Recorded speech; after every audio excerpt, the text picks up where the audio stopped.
পুড়ে যাওয়া নারীদের সামাজিক মর্যাদা প্রতিষ্ঠা করতে লন্ডনের রিচ মিক্সে শেষ হল নৃত্যনাট্য প্রদর্শনী। বাংলাদেশি বার্ন সার্ভাইভার জান্নাতুল ফেরদৌসের জীবনের উপর ভিত্তি করে আন্তর্জাতিক অঙ্গনে প্রথমবারের মতো নৃত্যনাট্যের আয়োজন করে Aditi CSC UK।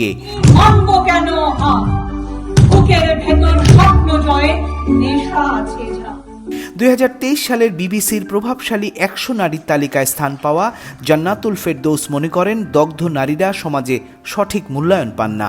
Voice and views নামের মানবাধিকার সংগঠনের মাধ্যমে আগুনে পুড়ে যাওয়া নারীদের সমান অধিকার নিশ্চিত করতে কাজ করতে চান জান্নাতুল। আমাদের ইনক্লুশন নেই সোসাইটিতে, ইকুয়াল মর্যাদাও নেই।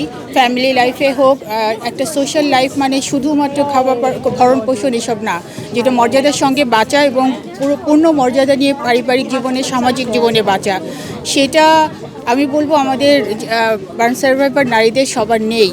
যেটা আমরা আমাদের একটা NGOর সংস্থা, মানবাধিকার সংস্থা, সেখান থেকে আমরা তুলে ধরছি। বার্নের কারণ যেটাই হোক, কিন্তু বার্নের পরে তার গ্রহণযোগ্যতা সমাজে নেই, তার সমান মর্যাদা নেই, মানে ভালোবাসার, শ্রদ্ধার জায়গাটা হারায়। সেটা শুধু কেন, শুধু তার দেখার লুকটা ডিফারেন্ট বলে, কিন্তু সেটা হওয়া উচিত না।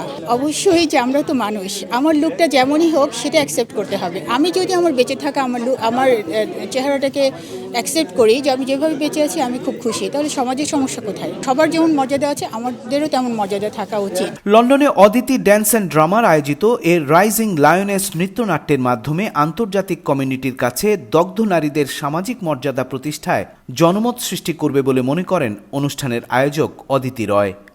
অদিতি ড্যান্স ও লন্ডনের টাওয়ার হ্যামলেটস কাউন্সিলের সহযোগিতায় পূর্ব লন্ডনের রিচ মিক্স সেন্টারে 2 দিন ব্যাপী এই নৃত্যনাট্য প্রদর্শনী শেষ হয়েছে রোববার। নৃত্যনাট্যের পরিচালক অদিতি মনে করেন, কোনো বাধা মানুষের সফলতাকে দমিয়ে রাখতে পারে না। আর জান্নাতুল ফেরদৌস আইভীর এই সংগ্রামী জীবন যে কোনো নারীর জন্য অনুপ্রেরণা। আমাদের সবাইকে আমাদের যে সৌন্দর্যের একটা ব্যারিয়ার, আমাদের সমাজ কিংবা কমার্শিয়ালি আমাদের যে একটা সৌন্দর্যের একটা স্ট্যান্ডার্ড তৈরি করা হচ্ছে, তুমি এমন হলেই সুন্দর, এমন না হলেই তুমি সুন্দর না, যে কোনো ধরনের barrier, body shaming, skin shaming, যে কোনো শেমিং, এটা কেউ আমাদের নিজের সত্তাকে ডিফাইন করতে পারে না। আমাদের নিজের সত্তাকে আমাদের নিজের ভাবে ডিফাইন করতে হবে, নিজেকে ডিফাইন করতে হবে। আমি যদি মনে করি যে আমি সুন্দর, তাহলে আমি খুবই সুন্দর, আমাকে আমার অন্য কারোর কাছ থেকে সেটার পরিচয় পেতে হবে না।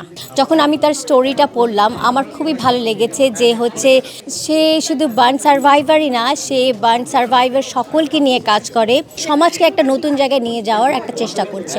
তো তার এই কাজটা আমাকে খুবই অনুপ্রাণিত করেছে। অনুষ্ঠানে বিশিষ্টজনদের মধ্যে উপস্থিত ছিলেন বাংলাদেশ হাইকমিশন লন্ডনের সাবেক press minister Syed Badrul Ahsan, Politika টিভির প্রধান সম্পাদক তানভীর আহমেদ, যুক্তরাজ্যের অভিবাসন বিশেষজ্ঞ barrister Sanjay Roy, third sector consultant বিধান গোস্বামী ও ব্যারিস্টার মনিরুল ইসলাম মঞ্জু সহ কমিউনিটির বিশিষ্টজনরা।